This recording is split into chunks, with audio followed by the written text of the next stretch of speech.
ತಾನನ ತಂದನ. ಓಹೋ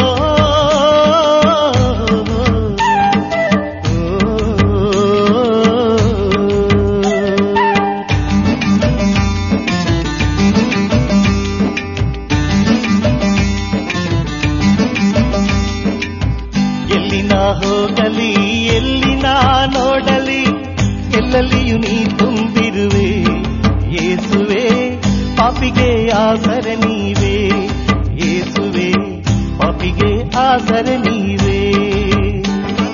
ತಂದಾನ ತಾನನ ತಂದಾನ ತನನ ತಾನನ ತಂದಾನ. ಓಹೋ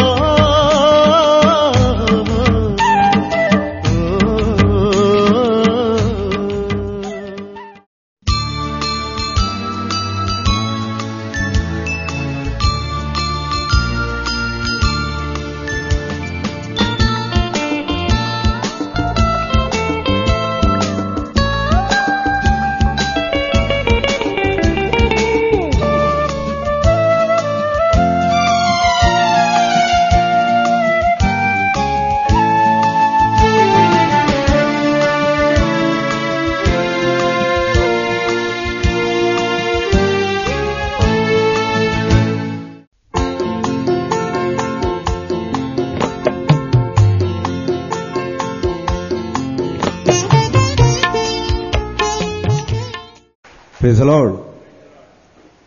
ಯೋಹಾನನು ಬರೆದ ಶುಭ ಸಂದೇಶ 6ನೇ ಅಧ್ಯಾಯ 44ನೇ ವಾಕ್ಯದಲ್ಲಿ ಹೇಳ್ತಾ ಇದ್ದಾರೆ, ಪಿತನ ಆಕರ್ಷಣೆ ಇಲ್ಲದೆ ಯಾರೂ ನನ್ನ ಬಳಿಗೆ ಬರಲಾರರು, ಪಿತನ ಆಕರ್ಷಣೆ ಇದ್ದವರು ಮಾತ್ರ ನನ್ನ ಬಳಿಗೆ ಬರಲಿಕ್ಕೆ ಸಾಧ್ಯ. Praise the Lord. Hallelujah, hallelujah. ಪಿತನ ಆಕರ್ಷಣೆಯೊಂದಿಗೆ ಯಾರೆಲ್ಲ ಬಂದು ನನ್ನ ಬಳಿಯಲ್ಲಿ ನಿಂತಿದ್ದಾರಾ ಅವರಿಗೆ ದೇವರು ಕೊಡುವಂತ ಒಂದು ವಾಕ್ಯ. ಯೋಹಾನನು ಬರೆದ ಶುಭ ಸಂದೇಶ 6ನೇ ಅಧ್ಯಾಯ 37ನೇ ವಾಕ್ಯದಲ್ಲಿ, ನನ್ನ ಬಳಿಗೆ ಬರುವವನನ್ನು ನಾನೆಂದಿಗೂ ತಳ್ಳಿ ಬಿಡುವುದಿಲ್ಲ, ಅಂತವನನ್ನು ನನ್ನ ಎಡೆಗೆ ಸೆಳೆಯುತ್ತೇನೆ. Praise the Lord. Hallelujah, hallelujah. ದೇವರ ಬಳಿಗೆ ಬಂದಿದ್ದೇವೆ. ಯಾರ ಬಳಿಗೆ? ದೇವರ ಬಳಿಗೆ ಬಂದಾಗ ದೇವರೇನ್ ಮಾಡ್ತಾರೆ? ತಳ್ಳಿ ಬಿಡ್ತಾ ಇದ್ದಾರೆ. ಹೌದಾ? ತಳ್ಳಿ ಬಿಡುವುದಿಲ್ಲ, ಬದಲಾಗಿ ತನ್ನೆಡೆಗೆ ಸೆಳೆದುಕೊಳ್ತಾರೆ. ಯಾಕೆ? ಇವತ್ತು ಬಂದಂತ ಎಲ್ಲ ಧ್ಯಾನಾರ್ಥಿಗಳಿಗೆ ದೇವರು ಕೇಳುವಂತ ಪ್ರಶ್ನೆ, ಮಕ್ಕಳು ಶಾಲೆಗೆ ಹೋಗ್ತಾ ಇದ್ದಾರೆ, ವಿದ್ಯಾರ್ಥಿ ಜೀವಿತದಲ್ಲಿ ಅವರಿಗಿರುವಂತ ಒಂದು ದೊಡ್ಡ ಸಾಧನೆ ಅಂದ್ರೆ ಬರುವಂತ ಪರೀಕ್ಷೆಗಳನ್ನು ಎದುರಿಸುವುದು ಅಲ್ವಾ? ವಿದ್ಯಾರ್ಥಿ ಜೀವಿತದಲ್ಲಿ ಕಾಣುವಂತ ಒಂದು ಪ್ರಪ್ರಥಮ ಘಟ್ಟವಾಗಿದೆ ಅವರು ಬರೆಯುವಂತ ಪರೀಕ್ಷೆ. ಅವರು ಇಷ್ಟು ವರ್ಷದಲ್ಲಿ ಏನು ಓದಿದಾರ ಅದನ್ನು ಕೊನೆಯ ಭಾಗದಲ್ಲಿ ಪರೀಕ್ಷೆ ಎಂಬ ಒಂದು ರೀತಿಯ ಮುಖಾಂತರ ಅದನ್ನು ಪೂರೈಸಲಿಕ್ಕೆ ಹೋಗ್ತಾ ಇದ್ದಾರೆ. ಒಬ್ಬ ಪರೀಕ್ಷಾರ್ಥಿ ವಿದ್ಯಾರ್ಥಿ ಪರೀಕ್ಷಾ ಕೊಠಡಿಯಲ್ಲಿ ಕೂತ್ಕೊಂಡು ಪರೀಕ್ಷೆ ಬರೆಯುವಾಗ ಅವನಿಗೆ ಕೊಟ್ಟಿರುವಂತಹ ನಿಗದಿತ ಸಮಯದಲ್ಲಿ ಆ 3 ಗಂಟೆಯಲ್ಲಿ, ಏನ್ 3 ಗಂಟೆ ಅಂತೇಳಿ ನಿಗದಿಪಡಿಸಿ ಆ ಪ್ರಶ್ನಾರ್ಥಕ ಪತ್ರಿಕೆಯಲ್ಲಿ ಕೊಟ್ಟಿರ್ತಾರ, ಇಷ್ಟೇ ವೇಳೆಯಲ್ಲಿ ನಿಮ್ಮ ಪರೀಕ್ಷೆಯನ್ನು ಮುಗಿಸತಕ್ಕದ್ದು ಅಲ್ವಾ? ಆ ನಿಗದಿತ ಸಮಯದಲ್ಲಿ ಅವನು ಪ್ರಶ್ನೆ ಪತ್ರಿಕೆಯಲ್ಲಿ ಕಂಡುಕೊಂಡಂತಹ ಪ್ರಶ್ನೆಗಳಿಗೆ ಸರಿಯಾದ ಉತ್ತರವನ್ನು ಬರೆದು ಆ ಸರಿಯಾದ ಉತ್ತರದೊಂದಿಗೆ ವಿದ್ಯಾರ್ಥಿ ಜೀವಿತವನ್ನು ಮುಗಿಸಿದಾಗ ಮಾತ್ರ ಅವನು ಪಾಸ್ ಆಗಲಿಕ್ಕೆ ಸಾಧ್ಯ. ನಿಜ ಅಲ್ವಾ? ಪ್ರಶ್ನೆ ಪತ್ರಿಕೆಯಲ್ಲಿರುವಂತಹ ಪ್ರಶ್ನೆಗಳನ್ನು ನೋಡಿ ಸುಮ್ಮನೆ ಕುಳಿತುಕೊಂಡವನಿಗೆ ಆ ಎಕ್ಸಾಮ್ ಹಾಲಿನಲ್ಲಿ ಏನು ಆ ಪರೀಕ್ಷೆಯ ಕೊಠಡಿಯಲ್ಲಿ ಪಾಸ್ ಆಗಲಿಕ್ಕೆ ಸಾಧ್ಯ ಇಲ್ಲ. ಇದೆಯಾ? ಇಲ್ಲ. ಸುಮ್ಮನೆ ವೀಕ್ಷಣೆ ಮಾಡಿಕೊಂಡು ಪ್ರಶ್ನೆ ಪತ್ರಿಕೆಯನ್ನು ಸುಮ್ಮನೆ ಕೂತ್ಕೊಂಡು ನೋಡ್ತಾ ಇದ್ರೆ ಅಥವಾ ಕೂಲಂಕುಷವಾಗಿ ಅದನ್ನು ಸ್ಟಡಿ ಮಾಡಿಕೊಂಡಿದ್ರೆ, ಅದನ್ನು ಪಠನ ಮಾಡಿಕೊಂಡಿದ್ರೆ ಅಂತವನಿಗೆ ಎಕ್ಸಾಮ್ ಪಾಸ್ ಆಗಲಿಕ್ಕೆ ಸಾಧ್ಯ ಇದೆಯಾ? ಇಲ್ಲ. ಯಾರು ಆ ನಿಗದಿತ ಸಮಯದಲ್ಲಿ ಸರಿಯಾದ ಪ್ರಶ್ನೆಗೆ ಸರಿಯಾದ ಉತ್ತರವನ್ನು ಕೊಟ್ಟು ಅದರ ಬರೆದು ಪರೀಕ್ಷೆಯನ್ನು ಮುಗಿಸ್ತಾನ, ಅಂತವನಿಗೆ ಸರಿಯಾದ ಬಹುಮಾನ ಜೀವಿತದಲ್ಲಿ ಸಿಗತ್ತೆ. ಇವತ್ತಿನ ಜೀವಿತದಲ್ಲಿ, ವಿದ್ಯಾರ್ಥಿ ಜೀವಿತದಲ್ಲಿ ಪರೀಕ್ಷೆ ಬರೆದು ಪಾಸ್ ಆದವರು ನಿಜವಾದ ಜೀವನವೆಂಬ ಪರೀಕ್ಷೆಯಲ್ಲಿ ಫೇಲ್ ಆಗಿ ಹೋಗ್ತಾ ಇದ್ದಾರೆ ಅಲ್ವಾ? ನಿಜ ಅಲ್ವಾ? ಡಿಗ್ರಿ ತಗೊಂಡವರು, ಮೆರಿಟ್ ತಗೊಂಡವರು, ಗೋಲ್ಡ್ ಮೆಡಲಿಸ್ಟ್ ಯಾರೆಲ್ಲ ವಿಜ್ಞಾನಿಗಳನ್ನಿಸ್ಕೊಂಡಿದ್ದಾರ, ತನ್ನ ಜ್ಞಾನವನ್ನೇ ಕಳೆದುಕೊಂಡು ಇವತ್ತು ಜೀವನವೆಂಬ ಪರೀಕ್ಷೆಯಲ್ಲಿ, ದೇವರು ಒಡ್ಡುವಂತ ಜೀವನವೆಂಬ ಪರೀಕ್ಷೆಯಲ್ಲಿ ಸೋತು ಸುಣ್ಣಾಗ್ತಾ ಇದ್ದಾರೆ. Praise the Lord. Hallelujah, hallelujah. ಜೀವನವೆಂಬ ಕಷ್ಟದ ಸಮುದ್ರದಲ್ಲಿ ಈಜಾಡ್ಲಿಕ್ಕೆ ಗೊತ್ತಿಲ್ಲದೆ ಮುಳುಗ್ತಾ ಇದ್ದಾರೆ. ಯಾರು ತನ್ನ ಜೀವನದ ಬರುವಂತ ಪ್ರಶ್ನೆಗಳಿಗೆ ಉತ್ತರ ಕೊಡಲಿಕ್ಕೆ ಸಾಧ್ಯವಿದೆಯೋ, ಯಾರು ತನ್ನ ಜೀವನದ ಕಷ್ಟದ ಸಮುದ್ರದಲ್ಲಿ ಈಜಾಡಿಕೊಂಡು ಸುಖವೆಂಬ ದಡವನ್ನು ಸೇರುತ್ತಾರೋ ಅವರಿಗಿದೆ ಸೌಭಾಗ್ಯ ದೇವರಲ್ಲಿ. Praise the Lord. Hallelujah, hallelujah. ಅಂತವರಿಗೆ ಆಗಿದೆ. ದೇವರ ವಾಕ್ಯ ಹೇಳ್ತಾ ಇದೆ ಆದಿಕಾಂಡದಲ್ಲಿ 4ನೇ ಅಧ್ಯಾಯ 7ನೇ ವಚನ. ಆದಿಕಾಂಡ 4ನೇ ಅಧ್ಯಾಯ 7ನೇ ವಚನದಲ್ಲಿ ಹೇಳ್ತಾ ಇದ್ದಾರೆ, ನಿನ್ನ ಜೀವನದಲ್ಲಿ ನೀನು ಫೇಲ್ ಆಗಿರುವುದಕ್ಕೆ ಒಂದೇ ಒಂದು ಕಾರಣ ಏನು ಕೇಳಿ. ಆದಿಕಾಂಡ 4:7. ನಿನ್ನ ಜೀವಿತದಲ್ಲಿ ನೀನು ಪರೀಕ್ಷೆಯಲ್ಲಿ, ಜೀವನವೆಂಬ ಪರೀಕ್ಷೆಯಲ್ಲಿ ನೀನು ಅನುತ್ತೀರ್ಣ ಹೊಂದಲಿಕ್ಕೆ ಒಂದೇ ಒಂದು ಕಾರಣ ಏನು? ನೀನು ಒಳಿತನ್ನು ಮಾಡಿದರೆ ತಲೆ ಎತ್ತುತ್ತಿದ್ದೆ, ಕೆಡುಕನ್ನು ಮಾಡಿದ್ದರಿಂದ ಪಾಪವು ಹೊಸ್ತಿಲಲ್ಲಿ ಹೊಂಚು ಹಾಕುತ್ತಿದೆ. Praise the Lord. ಹಲ್ಲೆಲೂಯಾ. ಜೀವನ ಎಂಬ ಪರೀಕ್ಷೆಯಲ್ಲಿ ನೀನು ಒಳಿತನ್ನು ಮಾಡಿ ಬರೀತಿದ್ರೆ, ಒಳಿತೆಂಬ ಒಂದು ಉತ್ತರವನ್ನು ನೀನು ಕೊಡ್ತಿದ್ರೆ ನಿನ್ನ ಜೀವಿತದಲ್ಲಿ ನೀನು ಪಾಸ್ ಆಗ್ತಿದ್ದಿ. ನಿನ್ನ ಜೀವಿತದಲ್ಲಿ ಒಳಿತೆಂಬ ನೀನು ಒಂದು ಉತ್ತಮ ಕೆಲಸವನ್ನು ಆ ಪ್ರಶ್ನೆಗೆ, ಕೆಡುಕೆಂಬ ಪ್ರಶ್ನೆಗೆ ಒಳಿತೆಂಬ ಉತ್ತರವನ್ನು ಕೊಡ್ತಿದ್ರೆ ನೀನು ನಿನ್ನ ಜೀವಿತದಲ್ಲಿ ಪಾಸ್ ಆಗ್ತಿದ್ದಿ. ನೀನು ದೇವರ ಮುಂದೆ ತಲೆ ಎತ್ತಿ ನಿಲ್ಲುತ್ತಿದ್ದಿ. ಇವತ್ತು ನಾವು ದೇವರ ಮುಂದೆ ಬರುವಾಗ ತಲೆ ತಗ್ಗಿಸಿಕೊಂಡು ಬರ್ತಾ ಇದ್ದೇವೆ. ಯಾಕೆ? ಒಳಿತೆಂಬುದು ನಮ್ಮ ಜೀವಿತದಲ್ಲಿ ಇಲ್ಲ. ಇದೆಯಾ? ಇದ್ದ ಕಿಂಚಿತ್ ಒಳಿತನ್ನು ಪರರು ಬಿಟ್ಟಿದ್ದಾರೆ. ಆದ ಕಾರಣ ನಾನು ಒಳಿತು ಮಾಡಲಿಲ್ಲ ಅಂತ ಹೇಳುವುದಕ್ಕಿಂತಲೂ ನನ್ನನ್ನು ಒಳಿತು ಮಾಡಲಿಕ್ಕೆ ಈ ಲೋಕದಲ್ಲಿ ಬಿಡಲಿಲ್ಲ ಅನ್ನುವ ಒಂದು ಪ್ರಶ್ನೆನೇ ನಾವು ಕೊಡುವುದು ದೇವರಿಗೆ. Praise the Lord. Hallelujah, hallelujah. ನಿಜ ಅಲ್ವಾ? ನಾನು ಒಳಿತು ಮಾಡಿಲ್ಲ ಅನ್ನೋದಕ್ಕಿಂತಲೂ, ದೇವರ ಮುಂದೆ ಬಂದು ನಾನು ಒಳಿತನ್ನು ಮಾಡಲಿಲ್ಲ ದೇವ ಅಂತ ಹೇಳೋದಕ್ಕಿಂತಲೂ, ನನಗೆ ಒಳಿತು ಮಾಡಲಿಕ್ಕೆ ಈ ಲೋಕದಲ್ಲಿ ಬಿಡ್ತಾ ಇಲ್ಲ ದೇವ ಅನ್ನುವಂತ ಉತ್ತರ ಈ ಕಾಲದಲ್ಲಿ ಸ್ಪಷ್ಟವಾಗಿದೆ. Praise the Lord. Hallelujah, hallelujah. ಆದ ಕಾರಣ ದೇವರ ವಾಕ್ಯ ಹೇಳ್ತಾ ಇದೆ, ನೀನು ಒಳಿತನ್ನು ಮಾಡಿ ನನ್ನ ಮುಂದೆ ಬಂದು ನಿಲ್ತಿದ್ರೆ ತಲೆಯನ್ನು ಎತ್ತುತ್ತಿದ್ದೆ, ನೀನು ಜಯ ಹೊಂದುತ್ತಿದ್ದೆ ನಿನ್ನ ಪರೀಕ್ಷೆಯಲ್ಲಿ, ಜೀವನವೆಂಬ ಪರೀಕ್ಷೆಯಲ್ಲಿ. ಆದ ಕಾರಣ ಪ್ರಿಯ ಸಹೋದರ ಸಹೋದರಿಯರೇ, ನಮ್ಮ ಜೀವಿತದಲ್ಲಿ ದೇವರು ಕೊಡುವಂತ ಕೆಲವೊಂದು ಪ್ರಶ್ನೆಗಳಿಗೆ ಇವತ್ತು ನಾವು ಉತ್ತರ ಕೊಡಬೇಕಾಗಿದೆ. ಖಾಲಿ ಶಾಲೆಯಲ್ಲಿ ಬರೆದಂತ ತನ್ನ ತಂದೆ ತಾಯಿಗಳು ತನ್ನ ಮಕ್ಕಳನ್ನು ಶಾಲೆ ಕಲಿಸ್ತಾ ಇದ್ದಾರೆ. ಎಕ್ಸಾಮ್ ಟೈಮಲ್ಲಿ ಬೆಳಿಗ್ಗೆ 3 ಗಂಟೆಯಿಂದ 4 ಗಂಟೆಗೆ ಎಬ್ಬಿಸಿ ಓದ್ಲಿಕ್ಕೆ ಕೂತೊಳಿಸ್ತಾರೆ. ಈ ಪ್ರಶ್ನೆ ಬರ್ಬೋದು, ಈ ಪ್ರಶ್ನೆ ಬರ್ಬೋದು ಎಲ್ಲ ಕೇಳಿಕೊಂಡು ಎಲ್ಲ ರೀತಿಯ ಪ್ರಶ್ನೆಗಳಿಗೆ ತಯಾರಾಗಿ ಅವರನ್ನು ಕಳಿಸ್ತಾರೆ. ಪಾಪ ಅಲ್ಲಿ ಹೋದಾಗ ಮೆಮರಿ ಲಾಸ್ ಆಗಿರತ್ತೆ, ಜ್ಞಾಪಕ ಶಕ್ತಿ ಕಳ್ಕೊಂಡಿರ್ತಾರೆ, ಒದ್ದಾಡ್ತಾ ಇರ್ತಾರೆ. ಇದೇ ಜೀವನವೆಂಬ ಪರೀಕ್ಷೆಯಲ್ಲಿ ನಾವು ಕೂಡ ದೇವರು ಕೇಳುವ ಪ್ರಶ್ನೆಗೆ ನಮ್ಮ ಜ್ಞಾಪಕ ಶಕ್ತಿಯನ್ನು ಕಳ್ಕೊಂಡು ಒದ್ದಾಡ್ತಾ ಇದ್ದೇವೆ.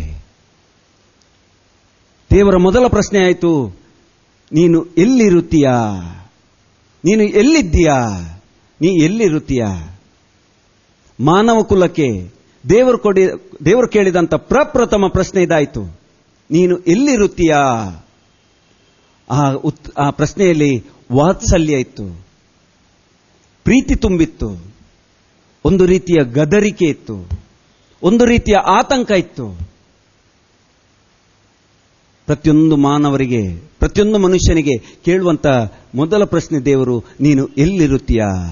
ಇದನ್ನು ಯಾರಿಗೆ ಯಾರು ಹೇಳಿದರು ಹೇಳ್ಬೋದಾ?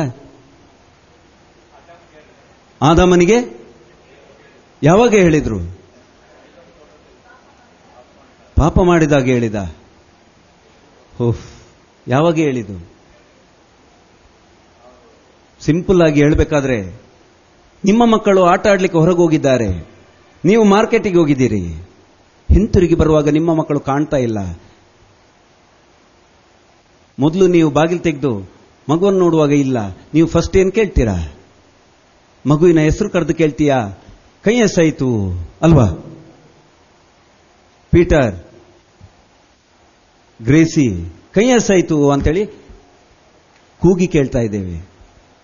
ಇದರಲ್ಲಿ ಪ್ರೀತಿ ಇದೆ ಒಂದು ರೀತಿ. ನನ್ನ ಮಗ ಎಲ್ಲಿ ಓಡಿ ಹೋದ, ನನ್ನ ಮಗಳು ಎಲ್ಲಿ ಓಡಿ ಹೋದ್ಲು ಅಂತೇಳಿ ನನ್ನ ಕಣ್ಣ ಮುಂದೆ ಕಾಣ್ತಾ ಇಲ್ಲ. ಯಾವಾಗ ಒಂದು ವ್ಯಕ್ತಿ ಮನೆಯೊಳಗೆ ಬಂದಾಗ, ತನ್ನ ಆತ್ಮೀಯರು ಕಾಣದೆ ಸಿಗದಿದ್ದಾಗ, ತನ್ನ ಪ್ರೀತಿ ಪಾತ್ರರು ಆ ಮನೆಯಲ್ಲಿ ಇಲ್ಲದಿದ್ದಾಗ ಕೇಳುವಂತ ಮೊದಲ ಪ್ರಶ್ನೆ ಆಯಿತು ನಮ್ಮದು, ಎಲ್ಲಿದ್ದೀಯಾ? ಎಲ್ಲಿರುತ್ತೀಯಾ? ದೇವರ ವಾಸಸ್ಥಳವಾದ ಪ್ಯಾರಡೈಸ್, ಪರಂಧಾಮಕ್ಕೆ ದೇವರು ಕಾಲಿಟ್ಟ ಕ್ಷಣದಲ್ಲೇ ಕೇಳಿದಂತ ಪ್ರಶ್ನೆ ಇದಾಯಿತು, ಆದಾಮ್ ಎಲ್ಲಿದ್ದೀಯಾ? ದೇವರು ಮೇಲಿದ್ದಾರೆ, ಮನುಷ್ಯ ಕೆಳಗಿದ್ದಾರೆ ಅಂತೇಳಿ ಅಲ್ಲ. ದೇವರು ಮನುಷ್ಯರ ರೂಪದಲ್ಲಿ ಸಮಾನಾಗಿ ಅವರು ಮಾತಾಡ್ತಾ ಇದ್ದಾರೆ ದೇವರ ವಾಕ್ಯದಲ್ಲಿ. ಆದಾಮ್ ಎಲ್ಲಿದ್ದೀಯಾ? ಅಲ್ಲಿ ಪ್ರೀತಿ ಇತ್ತು. ಎಲ್ಲಿ ಓಡಿ ಹೋದ ನನ್ನ ಮಗ? ಇಷ್ಟು ದಿನ ನನ್ನ ನೋಡ್ಲಿಕ್ಕೆ ಬರ್ತಿದ್ದ, ಇಷ್ಟು ದಿನ ನನ್ನೊಟ್ಟಿಗೆ ಇದ್ದ, ಇಷ್ಟು ದಿನ ನಾನು ಬರೋಕ್ಕಿಂತ ಮೊದಲೇ ಇವ ನನಗೆ ತನ್ನ ಮುಖಚರ್ಯವನ್ನು ತೋರಿಸ್ತಿದ್ದ.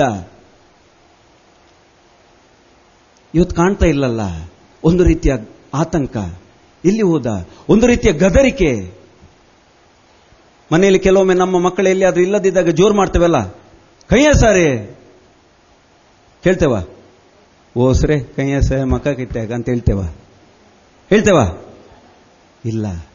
ದೇವರಲ್ಲಿ ಪ್ರೀತಿ, ವಾತ್ಸಲ್ಯ, ಆತಂಕ, ಗದರಿಕೆ ಇದು ತುಂಬಿದಂತ ಒಂದು ಶಬ್ದ ಆಯಿತು. ಎಲ್ಲಿದ್ಯಾ ಮಗನೇ? ನಾವು ಓದ್ತಾ ಇದ್ದೇವೆ ಆದಿಕಾಂಡ 3ನೇ ಅಧ್ಯಾಯ 9ನೇ ವಚನ. ಆದಿಕಾಂಡ 3ನೇ ಅಧ್ಯಾಯ 9ನೇ ವಚನದಲ್ಲಿ ಅಲ್ಲಿ ದೇವರು ಆದಾಮನಲ್ಲಿ ಕೇಳ್ತಾ ಇದ್ದಾರೆ, ಮಗನೇ ಆದಾಮ್ ಇಲ್ಲಿದ್ದೀಯಾ? ಯಾವ ಮಗು ತನ್ನ ತಾಯಿ ತಂದೆಯ ಮುಂದೆ ಇಲ್ವಾ? ಆಗ ಪ್ರತಿಯೊಂದು ತಂದೆ ತಾಯಿಗಳಲ್ಲಿ ಒಳಗಿಂದೊಳಗೆ ಎದ್ದೇಳುವಂತ ಒಂದು ಪ್ರಶ್ನೆ, ಎಲ್ಲಿದ್ದಾನೇವ? ಆಗ್ತದ ಇಲ್ವಾ?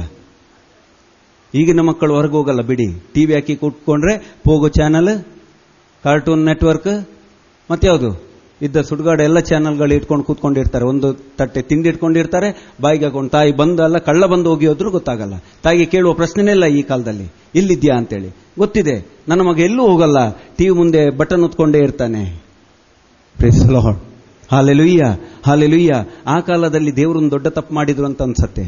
ಟಿವಿ ಇರ್ತಿದ್ರೆ ಆದಾಮ್ ಎಲ್ಲಿ ಹೋಗುದಿಲ್ಲ ಇತ್ತು ಅಲ್ವಾ? ಕೂತ್ಕೊಂಡಿರ್ತಿದ್ದ ಹೆಂಡತಿಯೊಟ್ಟಿಗೆ. ಇಲ್ಲದಕ್ಕೆ ಅವ ಪಾಪ ಎಲ್ಲೋ ಓಡಿ ಹೋದ ಅಲ್ಲ. ಕೇಳಿ ಏನು ಅಂತೇಳಿ. ಆದರೆ ಸರ್ವೇಶ್ವರನಾದ ದೇವರು ಎಲ್ಲಿರುತ್ತೀಯಾ ಎಂದು, ಸರ್ವೇಶ್ವರಾದ ದೇವರು ಆದಾಮನಲ್ಲಿ ಕೇಳ್ತಿದ್ದಾರೆ, ಎಲ್ಲಿರುತ್ತೀಯಾ ಎಂದು ಆದಾಮನನ್ನು ಕೂಗಿ ಕೇಳಿದರು.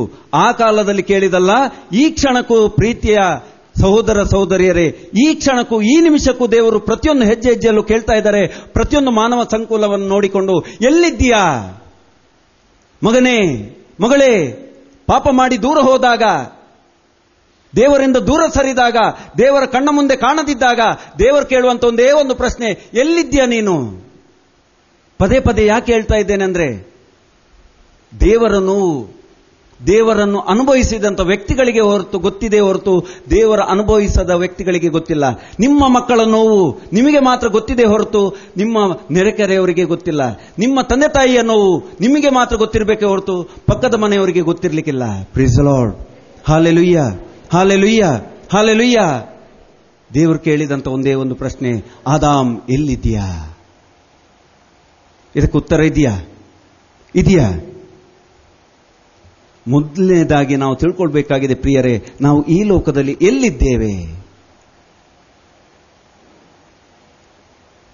ಯಾರಾದ್ರೂ ಹೊರಗಿನಿಂದ ಮನೆಯೊಳಗೆ ಬಂದಾಗ ನಾವು ಕೇಳ್ತೇವೆ, ಎಲ್ಲಿಂದ ಬಂದೆ ಅಲ್ವಾ?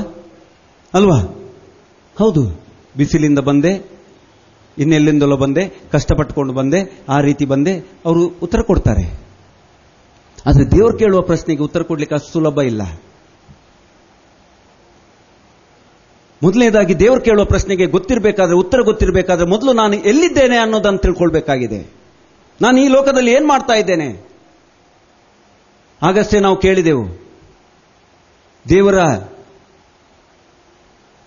ಸೇವೆ ಮಾಡುವವರು, ದೇವರ ಶಿಷ್ಯರೆನಿಸಿಕೊಂಡವರು, ಅವರ ಕರ್ತವ್ಯ ಏನು? ಗುರುಗಳು ಹೇಳಿದ್ರು, ಅವರನ್ನು ಮೀನು ಹಿಡಿಲಿಕ್ಕೆ ಕರ್ಕೊಂಡು ಹೋದದಲ್ಲ, ಮೀನು ಹಿಡಿಲಿಕ್ಕೆ ನೇಮಿಸಿದಲ್ಲ, ಬದಲಾಗಿ ಮನುಷ್ಯರನ್ನು ಹಿಡಿಲಿಕ್ಕೆ. ಇವತ್ತು ನಮ್ಮನ್ನು ಯಾರನ್ನು ಹಿಡಿಲಿಕ್ಕೆ ನೇಮಿಸಿದ್ದಾರೆ? ಮೊದಲು ನಾವು ಗೊತ್ತಿರಬೇಕು. ದೇವರು ಕೇಳುವ ಪ್ರಶ್ನೆಗೆ ಉತ್ತರ ಕೊಡುವ ಮೊದಲು ನಾವೆಲ್ಲಿದ್ದೇವೆ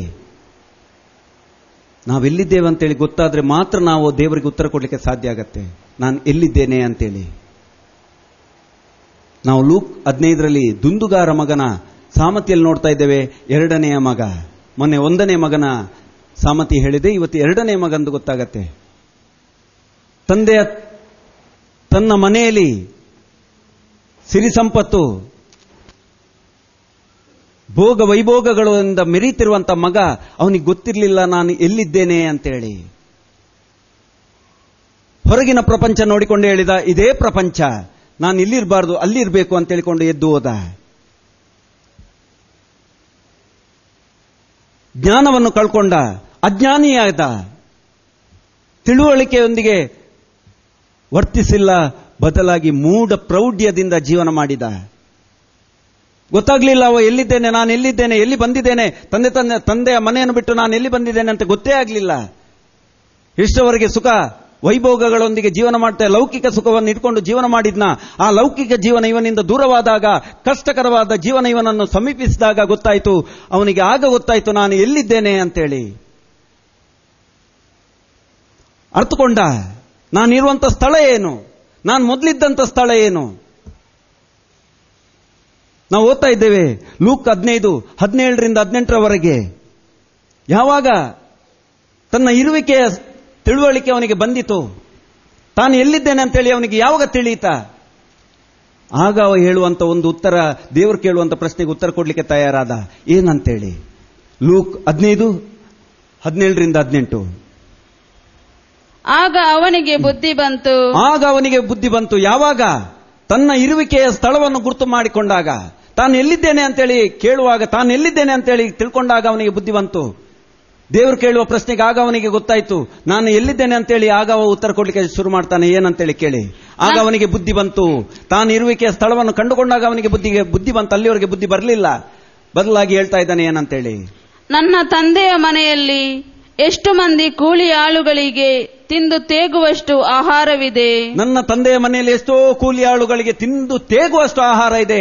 ಯಾಕಂದ್ರೆ ಇವನಿರುವಂತ ಸ್ಥಳದಲ್ಲಿ ಆಹಾರ ಇಲ್ಲ. ಒಳಿತು ಮಾಡಲಿಕ್ಕೆ ಯಾವ ರೀತಿಯ ಆಗ್ತಾ ಇಲ್ಲ. ಅವನಿಗೆ ಆಗ ಗೊತ್ತಾಯ್ತು ಹಸುವಿನ ಗುಣವನ್ನು ಕಂಡುಕೊಂಡಂತ ಅವನು. ಹಸುವಿನ ಗುಣವನ್ನು ಕಂಡುಕೊಂಡು ಅವ ಹೇಳ್ತಾ ಇದ್ದಾನೆ, ನನ್ನ ಮೊದಲ ಅಕ್ಷಮ್ಯ ಅಪರಾಧ ಆಗಿದೆ. ಏನಂತೇಳಿ, ಒಂದನೇದಾಗಿ ದೇವರು ಕೊಟ್ಟಂತ ಆಹಾರವನ್ನು ನಾನು ತ್ಯಜಿಸಿ ಬಿಟ್ಟೆ. ದೇವರು ಕೊಟ್ಟಂತ ಉತ್ತಮವಾದ ವಸ್ತುಗಳನ್ನು ನಾನು ಕಾಲಿನಿಂದ ಒದ್ದೆ. ದೇವರು ಕೊಟ್ಟಂತ ಒಂದು ಅವಕಾಶವನ್ನು ನನ್ನಿಂದ ನಾನು ದೂರ ಮಾಡಿದೆ. ದೇವರು ಕೊಟ್ಟಂತ ಎಲ್ಲ ಸೌಭಾಗ್ಯವನ್ನು ನಾನು ದೂರ ಮಾಡಿ ನನ್ನ ಸೌಭಾಗ್ಯದಲ್ಲಿ ನಾನು ಜೀವಿಸಲಿಕ್ಕೆ ಹೋದೆ. ಆದ ಕಾರಣ ಇವತ್ತು ನನಗೆ ಆಹಾರ ಇಲ್ಲದಾಗಿದೆ. ಇವತ್ತು ನನ್ನ ಜೀವಿತದಲ್ಲಿ ಆಹಾರ ಇಲ್ಲ. ನಾನೊಬ್ಬ ಹಸಿವ. ಹೇಳ್ತಾ ಇದ್ದಾನೆ, ನನ್ನ ತಂದೆಯ ಮನೆಯಲ್ಲಿ ತಿಂದು ತೇಗುವಷ್ಟು ಆಹಾರ ಇದೆ. ನಾನಾದರೂ ಇಲ್ಲಿ ಹಸಿವಿನಿಂದ ಸಾಯುತ್ತಾ ಇದ್ದೇನೆ. ನಾನಾದರೂ ಇಲ್ಲಿ ಎಲ್ಲರಿಂದ ದೂರಾಗಿ ಒಬ್ಬ ನಿರ್ಗತಿಕನಾಗಿ, ಒಬ್ಬ ಬಡವನಾಗಿ, ಒಬ್ಬ ತುಚ್ಛನಾಗಿ ಇಲ್ಲಿ ಜೀವನ ಮಾಡ್ತಾ ಇದ್ದೇನೆ. ಹೊಟ್ಟೆಗಿಲ್ಲ. ದೇವರು ಕೊಟ್ಟಂತ ಅಷ್ಟು ಸೌಭಾಗ್ಯದ ಆಹಾರವನ್ನು ನಾನು ತ್ಯಜಿಸಿ ಬಿಟ್ಟಿದ್ದೇನೆ. ದೇವರು ಕೊಡುವಂತ ಎಲ್ಲ ಸತ್ಫಲಗಳಿಂದ ನಾನು ದೂರ ಹೋಗಿದ್ದೇನೆ. ದೇವರು ಕೊಟ್ಟಂತ ತನ್ನ ಜೀವಾತ್ಮವನ್ನು ನಾನು ಕಳೆದುಕೊಂಡು ಇವತ್ತು ನರಕಾತ್ಮದಲ್ಲಿ ನಾನು ಜೀವಿಸ್ತಾ ಇದ್ದೇನೆ. ಇದು ನಂದು ಮಾಡಿದ ತಪ್ಪಲ್ವಾ? ನಾನು ಎಲ್ಲಿದ್ದೇನೆ ಅಂತೇಳಿ ಇವತ್ತು ನಾನು ಅರ್ಥಕೊಂಡೆ ಅಲ್ವಾ? ಬೇಕಿತ್ತ ನಂಗಿದು? ಮುಂದುವರಿಸಿ. ನಾನು ಇದೀಗಲೇ ಹೊರಟು ತಂದೆಯ ಬಳಿಗೆ ಹೋಗಿ, ಅಪ್ಪ, ದೇವರಿಗೂ ನಿಮಗೂ ವಿರುದ್ಧವಾಗಿ ಪಾಪ ಮಾಡಿದ್ದೇನೆ. ಅವ ಇರುವಂತ ಸ್ಥಳವನ್ನು ಗುರುತು ಮಾಡಿಕೊಂಡು ಅಲ್ಲಿರುವಂತ ಕಷ್ಟಗಳನ್ನು ನೆನೆಸಿಕೊಂಡು ಹೇಳ್ತಾ ಇದ್ದಾನೆ, ಇನ್ನು ನಾನು ಸಮಯ ಮಾಡುವುದಲ್ಲ. ಇನ್ನು ನಾನು ಯಾವುದಕ್ಕೂ ಸಮಯ ಮಾಡಬಾರ್ದು. ಇನ್ನು ವೇಳೆ ತಗೊಳ್ಬಾರ್ದು. ಇನ್ನು ಮುಂದೆ ನಾನು ಈ ಸ್ಥಳದಲ್ಲಿ ಇರ್ಲಿಕ್ಕೆ ಯೋಗ್ಯನಲ್ಲ. ಆದ ಕಾರಣ ಇದೇ ಕ್ಷಣ ನಾನು ಬಿಟ್ಟು ಹೋಗ್ತಾ ಇದ್ದೇನೆ. ಅಪ್ಪ, ದೇವರಿಗೂ ನಿಮಗೂ ನಾನು ವಿರೋಧವಾಗಿ ನಾನು ಪಾಪ ಮಾಡಿದ್ದೇನೆ. ದೇವರಿಗೆ ಮತ್ತು ನಿಮಗೆ ಇಲ್ಲಿ ನೋಡಿ, ಎರಡು ರೀತಿಯ ಒಂದು ಪಾಪ ಕ್ಷಮಾಪಣೆಯನ್ನು ಕೇಳುವಂತ ಒಂದು ಸಂಸ್ಕಾರವನ್ನು ನಾವು ಕಾಣ್ತಾ ಇದ್ದೇವೆ. ಕೆಲವರು ಬರ್ತಾ ಇದ್ದಾರೆ ದೇವರ ಬಳಿಗೆ, ಕೆಲವರು ಧ್ಯಾನಕ್ಕಾಗಿ ಬರ್ತಾ ಇದ್ದಾರೆ, ದೇವರಲ್ಲಿ ಮಾತ್ರ ಕ್ಷಮೆ ಕೇಳ್ತಾ ಇದ್ದಾರೆ. ತನ್ನ ನೆರೆಯವರಲ್ಲಿ ಕ್ಷಮೆ ಕೇಳಿಕೆ ಬೇಡ. ದೇವರಲ್ಲಿ ಕೇಳಿದ್ರೆ ಸಾಕಲ್ವಾ ಬ್ರದರ್? ದೇವರಲ್ಲಿ ಕೇಳಿದ್ರೆ ಸಾಕಲ್ವಾ? ಇನ್ಯಾಕೆ ನಾವು ಪಕ್ಕದ ಮನೆಯವರಿಗೆ ಹೋಗಿ ಕ್ಷಮೆ ಕೇಳಬೇಕಂತ ಹೇಳಿದೆ? ನಾನು ಯಾಕೆ ಪಕ್ಕದ ಮನೆಯವರ ಹತ್ರ ಹೋಗಿ ನಾನು ತಪ್ಪು ಮಾಡಿದ್ದೇನೆ ಅಂತ ಕೇಳುವಂತ ಅವಶ್ಯಕತೆ ಏನಿದೆ? ದೇವರಲ್ಲಿ ಹೇಳಿದ್ರೆ ಸಾಕಲ್ವಾ? ಅಂತವರಿಗೆ ಇಲ್ಲಿ ಹೇಳಿಕೊಡ್ತಾ ಇದೆ, ನೀನು ದೇವರಲ್ಲಿ ಮಾತ್ರವಲ್ಲ ನಿನ್ನ ಸಹೋದರ ಸಹೋದರಿಯಲ್ಲೂ ಕೇಳು. ಮುಂದುವರ್ಸ್ಕೊಂಡು ಹೇಳಿ ಏನಂತೇಳಿ. ನಿಮ್ಮ ಮಗನು ಎನ್ನಿಸಿಕೊಳ್ಳುವ ಯೋಗ್ಯತೆಯೂ ನನಗಿಲ್ಲ. ಅಪ್ಪ, ದೇವರಿಗೂ ನಿಮಗೂ ವಿರುದ್ಧವಾಗಿ ನಾನು ಪಾಪ ಮಾಡಿದ್ದೇನೆ. ಇನ್ನು ಮುಂದೆ ನಿಮ್ಮ ಮಗನಾಗಿ ನಿಲ್ಲುವಂತ ಯೋಗ್ಯತೆ ನನ್ನಲ್ಲಿ ಇಲ್ಲ. ಅವ ಹೇಳ್ತಾ ಇದ್ದಾನೆ, ನಾನು ಈ ಮನೆಗೆ ಯೋಗ್ಯನಾದ ಪುತ್ರನ ಅಲ್ಲ. ನಾನು ಎಲ್ಲಿ ಇರಬೇಕಾದವನು ಅಲ್ಲಿ ಇರಲಿಲ್ಲ, ಎಲ್ಲಿ ಇರಬಾರ್ದಿತ್ತ ಅಲ್ಲಿ ಹೋದೆ.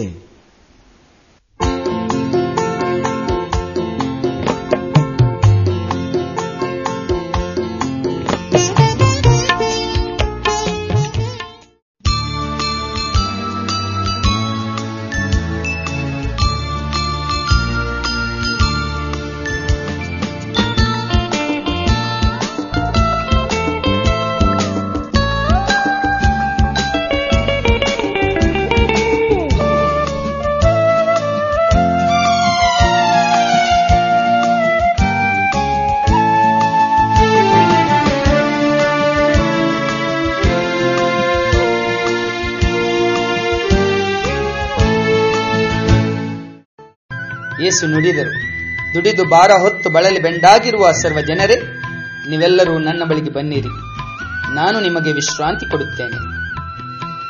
ಹೌದು ಪ್ರಿಯ ಜನರೇ, ಯೇಸು ಬಳಿಗೆ ಬನ್ನಿ, ಕೂಡಿ ಪ್ರಾರ್ಥಿಸೋಣ. ಪ್ರತಿ ಶುಕ್ರವಾರ ಬೆಳಿಗ್ಗೆ 10 ರಿಂದ ಮಧ್ಯಾಹ್ನ 1 ಗಂಟೆಯವರೆಗೆ ಕಾರ್ನಾಡ್ ಬಳಿ ಇರುವ ನಮ್ಮ ಟ್ರಿನಿಟಿ ಮನೆಯಲ್ಲಿ ಮಧ್ಯಸ್ಥಿಕೆ ಪ್ರಾರ್ಥನೆ ನಡೆಯುತ್ತದೆ.